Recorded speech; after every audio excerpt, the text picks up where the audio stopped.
And it has just been the great frustration of all of us that the current occupants of the White House are incapable of moral clarity at a time when it's most needed.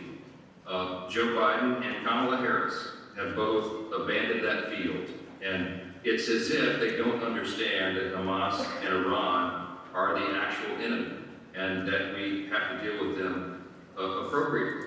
As Matt said, they have equivocated when we don't have time for that. They have withheld weapons systems that Congress duly passed to be sent to Israel.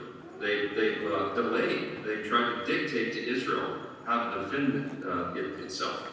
And these are policies that have empowered Iran and has made the international community and even some of our closest friends and allies question our resolve.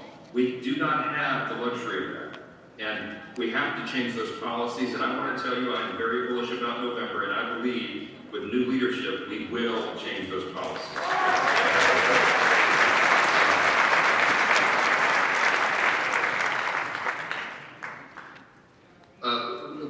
With the new school year, we also need moral clarity at our universities, of course. I was looking at some statistics. Our universities simply cannot be places where anti-Semitism festers. Thankfully, by the way, parenthetically, the president of Colombia, President Shafiq, finally resigned. That was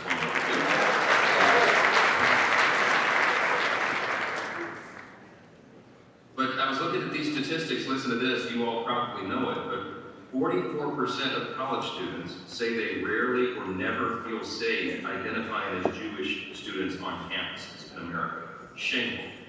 There were approximately 1,900 reported anti-Semitic incidents on campuses since October 7th, and that is a 700% increase over the previous year. We have a real problem. And the new school year has begun, and we are already seeing now across the country this anti-Jewish aggression that is rearing its ugly head again. There's no place for it. And again, we have to speak with moral clarity. There is a right and a wrong. There is a good and an evil. And we need all leaders with platforms and all persons that have influence to say that in unison. And the leaders of the Democratic Party have been unwilling or unable to do that. It's time for a change, and I think the American people recognize that. I want you to know that in the House of Representatives, we are doing this job. We rolled up our sleeves to stand with our Jewish friends and brothers and sisters and with the nation of Israel. Our anti-Semitism task force is doing extraordinary work to stand up with and support our Jewish Americans. Our committees, as you know, have been charged with rooting out anti-Semitism and going after the funding streams for this madness on these university campuses.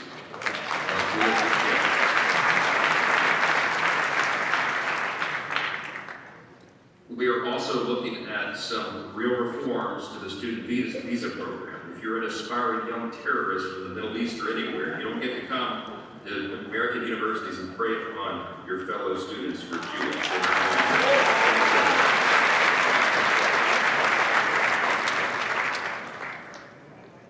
They're dangerous times. There is a vacuum of moral clarity and leadership, and yet I'm very optimistic. I believe that we are going to make a really important change.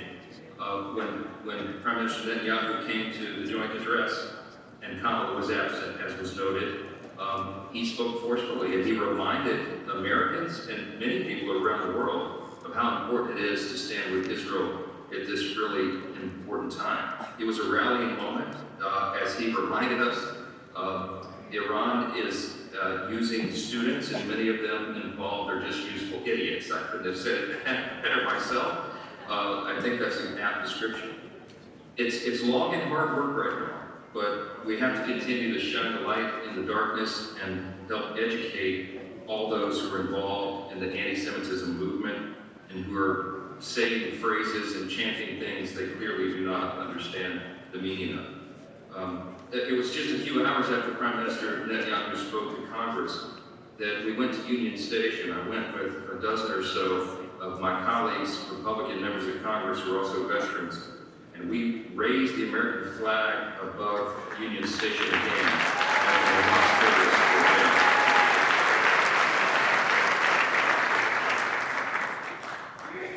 They're terrorists or they're aspiring terrorists. I don't see much difference between them. Pro-Hamas rioters are violent, are aggressive, they destroy public property, and by what they say, they have even worse designs in mind. And we have to treat them as the criminals that they are and deal with that hate and division and evil. It is not going to overcome the American spirit. That's right. Look, what we all have to do right now is have that same resolve. These are fateful days that we are living in, but I'm optimistic. I think come next year, the very best hope for the safety and security of Israel and the Jewish people is to have Republican control of the White House, the Senate, and the House, and I think that's what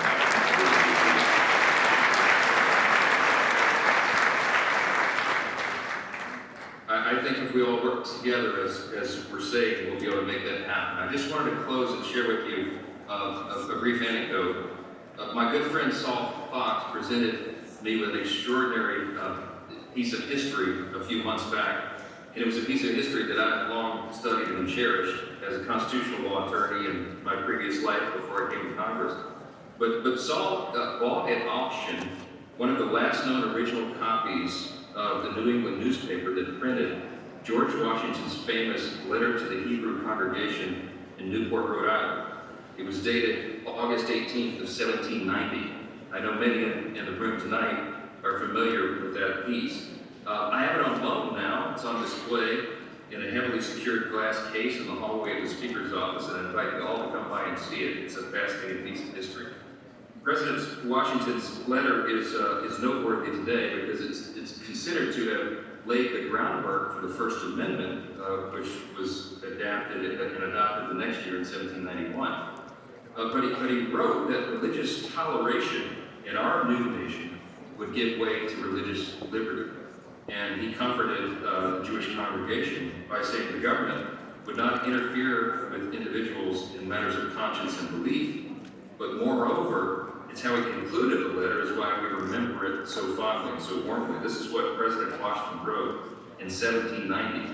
He said, "May the children of the stock of Abraham who dwell in this land continue to merit and enjoy the goodwill of the other inhabitants, while everyone shall sit in safety under his own vine and fig tree, and there shall be none to make him afraid. May the Father of all mercy scatter light and not darkness in our paths, and make us all in our several vocations useful here, and in his own due time and way, everlastingly happy." That's what the first president of our great country wrote.